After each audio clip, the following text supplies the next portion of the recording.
Assalamualaikum warahmatullahi wabarakatuh. Baiklah Bapak Ibu, kita lanjutkan kembali untuk membahas soal latihan untuk persiapan tes P3K tahap kedua di tahun 2025. Kali ini sudah video yang ke-12. Bapak Ibu juga bisa menyaksikan video sebelumnya dari 1 sampai 11 di channel ini. Jangan lupa untuk subscribe, like, dan share. Terima kasih. Kita masuk soal yang pertama. Soal ini tentang minat belajar siswa. Matematika adalah pembelajaran yang ditakuti oleh siswa, sehingga motivasi mereka menjadi rendah dan berdampak pada nilai matematika yang juga rendah. Sebagai seorang guru matematika, maka sikap Anda adalah A. Berusaha mengajar lebih baik lagi agar minat siswa meningkat. B. Menerapkan mode pembelajaran yang dapat menarik minat siswa. C. Bersikap tegas terhadap siswa dengan minat belajar yang rendah. D. Menggunakan mode pembelajaran yang biasa Anda gunakan. E. Mencari mode pembelajaran yang bisa menarik minat siswa. Di sini membingungkan jawabannya itu antara B dengan E. Antara menerapkan atau mencari mode. Yang tepat itu adalah B.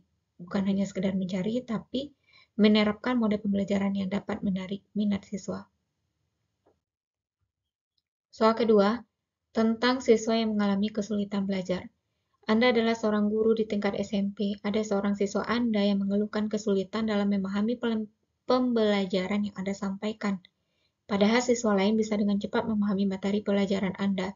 Maka sikap Anda terhadap siswa tersebut adalah memahami siswa tersebut karena hanya dia yang bermasalah, memarahi siswa tersebut karena hanya dia yang bermasalah, dan menegurnya karena dianggap tidak serius, menasihatinya agar lain kali lebih fokus, dan membiarkannya karena yang lainnya telah paham, mendiskusikan apa masalahnya dan mencarikan solusi.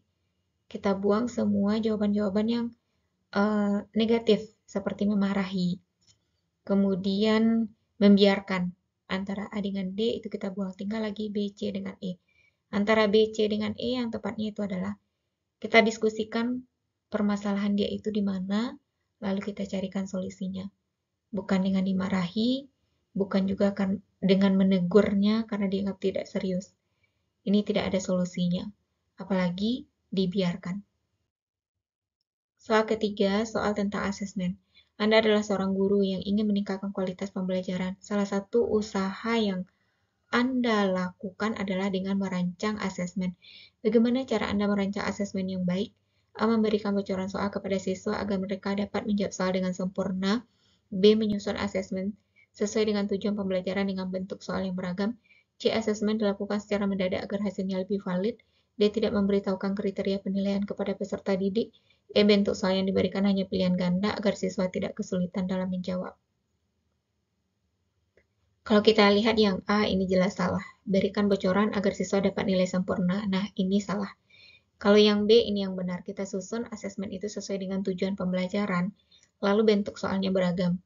Apa yang maksud dengan bentuk soal yang beragam di sini? Yaitu tidak hanya 100% pilihan ganda atau esai semua. Sekarang itu pilihan kita lebih dianjurkan untuk membuat soal itu sesuai dengan soal asesmen.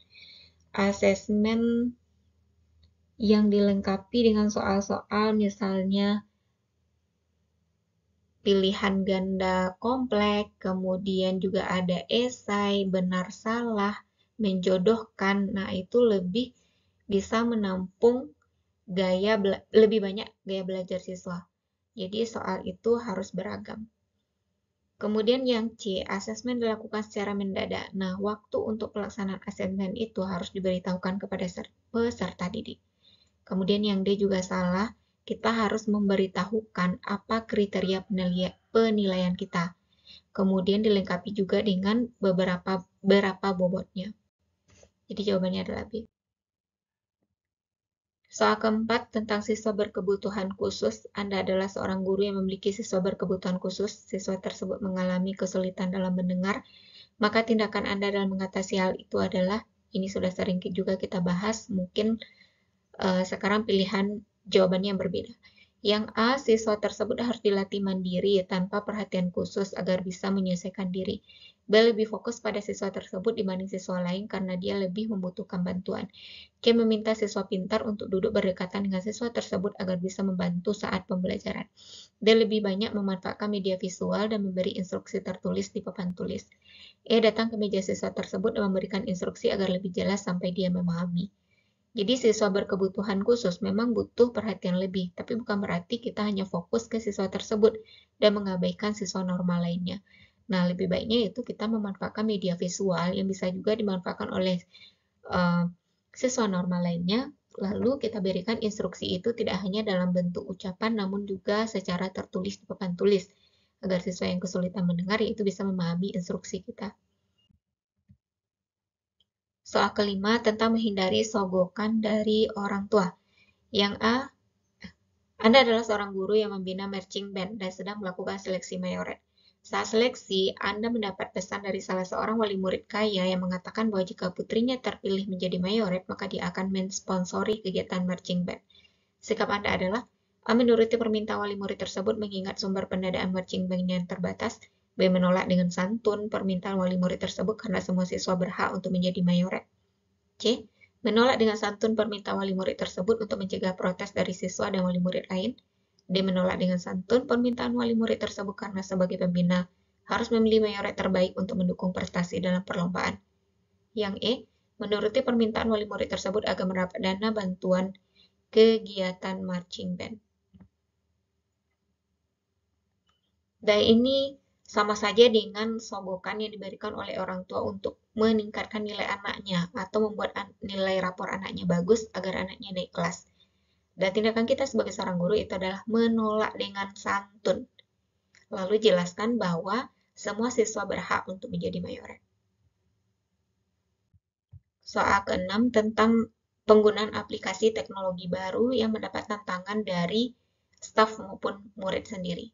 Jadi Anda adalah seorang guru di sekolah yang memiliki siswa dengan latar belakang budaya yang berbeda. Sekolah Anda bermaksud mengadopsi pembelajaran menggunakan teknologi baru dalam semua mapel. Namun, sebagian siswa dan staf pengajaran menunjukkan resistensi terhadap perubahan tersebut dan lebih suka dengan pembelajaran tradisional. Bagaimana cara Anda menangani masalah tersebut? A. Melanjutkan program pembelajaran dengan teknologi baru tersebut tanpa mempertimbangkan siswa dan staf yang resisten.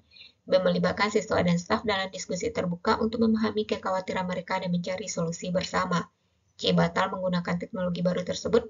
D. Mengadakan workshop untuk seluruh staf dan siswa tanpa membahas kekhawatiran mereka.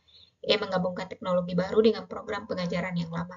Nah, ini biasa terjadi ketika kita mengeluarkan ide untuk memanfaatkan teknologi baru dalam mengubah cara-cara yang tradisional. Contohnya saja, menggunakan handphone untuk ujian, menggunakan Google Form, itu banyak sekali tantangannya. Ada guru yang khawatir saat siswa menggunakan handphone tersebut untuk keperluan yang tidak ada kaitannya dengan pembelajaran. Nah, di sini juga ada teknologi baru yang mau diadopsi, namun ada staf dan siswa sendiri yang menunjukkan resistensi atau tidak mau berubah, tidak mau memakai teknologi baru tersebut. Maka bagaimana sikap kita? Itu kita libatkan siswa dan staf dalam diskusi terbuka. Kita bahas kekhawatiran mereka, lalu kita carikan solusi yang bersama. Soal ketujuh, tentang mengatasi siswa yang sering terlambat. Anda adalah seorang guru yang baru saja memulai pembelajaran. Setelah pembelajaran berlangsung 30 menit, ada seorang siswa laki-laki masuk. Ini sudah kesekian kalinya siswa tersebut terlambat. Bagaimana cara Anda menangani siswa tersebut? A. Menghentikan pembelajaran dan meminta siswa tersebut menjelaskan alasan mengapa dia terlambat di depan kelas agar dia merasa malu. B. Membiarkannya masuk agar pembelajaran tidak terganggu. C. Menghentikan pembelajaran lalu memberikan ceramah panjang tentang pentingnya kedisiplinan sambil menyindir siswa tersebut. D. Memintanya mengikuti pembelajaran seperti biasa dan menyuruhnya melengkapi catatan yang tertinggal. E. Memanggil siswa tersebut secara pribadi setelah pembelajaran selesai dan menanyakan alasan keterlambatannya serta mencarikan solusi. Nah, kalau ada siswa yang terlambat, supaya tidak mengganggu pembelajaran, kita memanggil siswa tersebut secara pribadi setelah pembelajaran selesai, lalu tanyakan alasannya dan carikan solusinya. Apalagi ini sudah berulang kesekian kalinya, pasti ada alasan tertentu yang membuat siswa tersebut datang terlambat sesering itu. Bisa jadi masalah transportasi, atau rumahnya yang jauh, atau masalah lainnya, misalnya dia harus bekerja pagi-pagi sebelum berangkat. Kita jangan terlalu mengambil kesimpulan yang negatif terhadap siswa tersebut. Kalau yang A, hentikan pembelajaran. Nah, ini jelas mengganggu, apalagi sampai membuat siswa itu merasa dipermalukan. Nah, ini akan menjadi sesuatu yang tidak diingat, pengalaman buruk yang tidak akan pernah dilupakan oleh siswa tersebut. Jangan sampai siswa dendam terhadap kita. Kemudian yang B, membiarkan masuk agar pembelajaran tidak terganggu. Ini seolah-olah membiarkan keterlambatan tanpa mengkonfirmasi dan tanpa mencarikan solusi. Begitu juga dengan D. Kalau yang C, menghentikan pembelajaran, nah ini jelas mengganggu. Soal ke-8, tentang motivasi siswa lagi, adalah seorang guru yang memiliki siswa yang terlihat sama sekali tidak memiliki motivasi untuk belajar. Bagaimana cara Anda mengatasi siswa tersebut? A. Mengabaikannya karena masalah motivasi adalah tanggung jawab siswa pribadi. B. Mendekatinya secara pribadi dan menggali akar permasalahan siswa tersebut lalu mencarikan solusi. C. Memberi peringatan dengan ancaman tidak naik kelas. D. Menasihatinya secara langsung di depan kelas. E. Membandingkannya dengan siswa lain. Dah buang dulu pilihan jawaban yang negatif. Membandingkan, ini tidak tepat. Kemudian mengabaikan, nah ini seolah tidak peduli. Memberi peringatan dengan ancaman juga tidak baik. Menasehati secara langsung di depan kelas. Dan ini seolah-olah dia menjadi sumber bahan bulian nantinya untuk teman-teman yang lain. Lebih baik dekati secara pribadi. Gali akar masalahnya, lalu carikan solusi. Soal ke-9 yaitu tentang mengatasi siswa yang kesulitan belajar. Anda adalah seorang guru yang mengajar di sebuah kelas, namun ada salah seorang siswa Anda yang seringkali tertinggal karena daya tangkapnya rendah. A. Bagaimana sikap Anda? A. Menyarankan pada orang tua agar memasukkannya anaknya kelas privat. B. Membebankan masalah siswa tersebut kepada siswa terpintar di kelas tersebut. C. Meluangkan waktu Anda untuk membimbing siswa tersebut secara khusus di luar yang pelajaran dan membiarkan siswa tersebut karena takutnya kalau pembelajaran diulang lagi akan membuat siswa lain yang telah paham akan bosan, tetap melakukan pembelajaran seperti biasa. Nah, kalau kita lihat jawabannya A, membebankan lalu menyarankan kepada orang tua untuk les privat, seolah-olah ini kita lepas tanggung jawab. Memberi saran les privat atau ikut belajar tambahan bimbel yang lain di luar sekolah. Padahal ini adalah tanggung jawab kita. Jadi selagi bisa kita membantunya. Ini kan masalahnya daya tangkapnya yang rendah. Kita luangkan waktu kita untuk membimbing siswa tersebut secara pribadi, secara khusus di luar jam pelajaran. Soal ke-10 tentang minat. Anda seorang guru SD. Anda memiliki salah seorang siswa yang menunjukkan ketertarikan dengan tema lain, namun tidak ada dalam cukupan kurikulum. Bagaimana cara Anda memfasilitasi minat siswa tersebut? A. Memintanya mencari les tambahan di luar kelas karena sekolah tidak bisa memfasilitasi minatnya. B. Memfasilitasinya menentukan cara untuk mendapatkan guru pembimbing yang bisa mengasah minatnya. C. Membiarkan siswa tersebut mengasah minatnya sendiri karena itu bukan tanggung jawab Anda. D. Tidak peduli karena dengan siswa tersebut karena memang tidak ada dalam kurikulum. E. Mencari materi yang ada kaitannya dengan minat siswa tersebut dan membimbingnya sesuai dengan minat itu. Jadi terkadang kan siswa kita ada yang unik. Sebenarnya pembelajaran itu tidak ada dibahas dalam kurikulum, namun dia menunjukkan minat terhadap hal tersebut. Nah, bagaimana sikap kita? Yaitu kita carikan materi yang berkaitan dengan minatnya itu, lalu kita fasilitasi atau beri bimbingan sesuai minatnya. Bukan berarti karena tidak ada dalam kurikulum lalu kita tidak peduli atau meminta dia les tambahan, mencari guru les yang bisa memfasilitasi minatnya. Padahal kalau di sekolah itu masih tanggung jawab kita. Jadi jawabannya itu adalah yang E.